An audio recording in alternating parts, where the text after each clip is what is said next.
Hello everyone, today we're taking a look at a 2018 Bayliner VR6. This is a one owner freshwater boat with a tandem axle trailer that has a swing tongue. Has about 76 hours on it. It has never spent a night in the water, so it has been launched every time it has been used. It does have the Alpha 1 lower unit, a Mercury 4.5 liter 200 horse inboard outboard fuel injected. It does have the sea deck on the swim platform, starboard entry with a walkthrough. There are no rips or tears in any of the upholstery.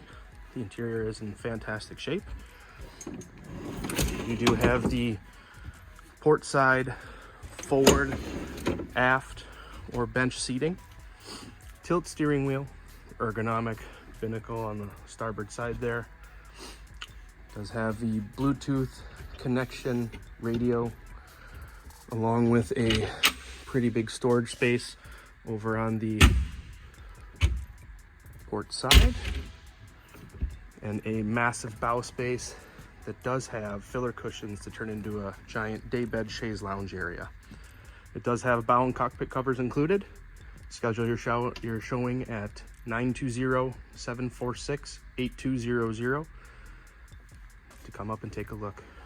Thanks for watching.